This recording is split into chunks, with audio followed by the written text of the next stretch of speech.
back for year number 4 with the K's.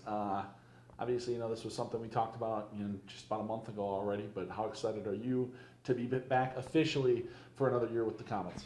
Yeah, as far as excitement goes, I mean, to make this official, it's just a lot less worry, and for us, it was all mutual that we wanted to come back. So to get it out of the way in June is great for everybody, and we've been acting as the coaches here, trying to rebuild and recruit so far. So for this is just another part of the process, and we're happy to turn the page on this as soon as we can, and to be invested into Fort Wayne, and for them to invest back into us here is a great feeling all the way around. You talked earlier when we talked to you at the jersey auction about how you've built roots here. What does this signify from the Frankies and from your side of things as well that you guys have felt comfortable putting these roots down here too? Well, one of the things I'll never forget when I did my first interview with the Frankies with both Michael and David together, and I can quote this as Michael said, working at Fort Wayne here, we're never going to make you rich, but we'll treat you like family, and it's been true to every sense of the word since the second both my wife and I got into Fort Wayne. Both our boys have been born here, and you talk about roots and winning a championship. I mean, the city means everything to us. I mean, we're extremely proud to be Komets. We've got a great ownership that works alongside of us or with us here. So as far as where you want to be at this point in your life, I mean, Fort Wayne is it for us right now. So like I said, to get this deal done and know that we're going to be here for another season at least is a great feeling for us as a family. Obviously, a lot of continuity back with you guys as well, with Legs resigning too. How big was that for you, for the ownership to kind of keep that part of the coaching staff together? I think it's really important, but one of the things I want to say about Legs is, at some point he's got to get an opportunity to let his wings fly too, and he's the greatest guy anybody can want to work with, but he's worked for 7 straight years in this league and for the same team, and he's been a champion at that, and I think he's the most tenured assistant coach that any team has, and so for somebody like me, I'm extremely lucky to have somebody as experienced, as loyal, as committed, and that much of a winner beside us. And any kind of credit that I get, any kind of accolades that we receive, it's not me as an individual, it's us as a tandem as far as the coaching staff goes. So the success that we have is a lot of it is driven from his work ethic alone. So to bring him back is unbelievable. Obviously, you mentioned too that you've been basically acting as if you were going to be back. Now that you are back, how much more does that solidify things for you going into conversations with guys about coming back to the team and potential other free agents?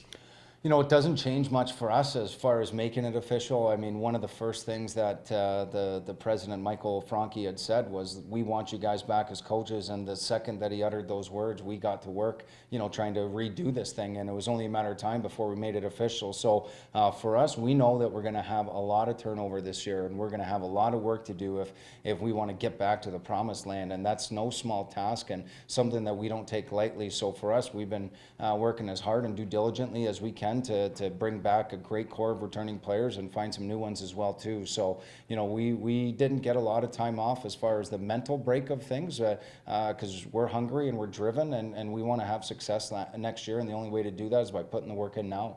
That being said, what is the kind of the next steps for you guys as you like you said, look to build a roster and kind of get things moving forward, and especially with some roster turnover coming forward? Yeah, the first thing is you look inward and you got to identify who's coming back, and we had a lot of great pieces, some great characters in the room, and we want to find out who's going to be coming back to Fort Wayne, and from there you find out the holes that you're going to have on your roster, and you go out and try to fill those holes. And for us, our mentality is we're going to get the best players we can possibly get, and it's going to be up to them to decide where they fit in the lineup. And when you have great competition like that, typically it bodes well for you throughout the season. So both Olivia and myself are hard at work trying to find the best possible players for those roles next year. Obviously, and last one for me, obviously you guys have talked a lot, and it's been thrown a lot ever since I've been here at the Comet Way. How much do you guys, going into this summer, look for guys that are going to fit that, and especially with guys who've retired, who like the Kellen Jones and the Connor Joneses, who really kind of fit that even in their 1 year here? Well, the Comet Way, I mean, it's so unique to this city that you can't just brand it a certain thing. You have to understand the culture, which is, I think, something that as coaches that we've done a good job of. But, you know, you have to understand what the fans want to see, the ownership wants to see, how they've won before. And finding a way to explain that to somebody isn't easy until they get here into Fort Wayne. So typically you look at the characteristics of that individual. Are they loyal? Will they play with a lot of heart and grit? Are they tough? Can they score? I mean, these are all things that the Comet Way has been described at. And, you know, when you can put all of those things together and play for the symbol on the front of the chest rather than the name on the back of the jersey, that's what we identify as the Comet Way. So finding that type of player is never easy, but that's why we got to get hard to work and make sure that we do have those guys that represent the Comet culture when they do first step on the ice next season.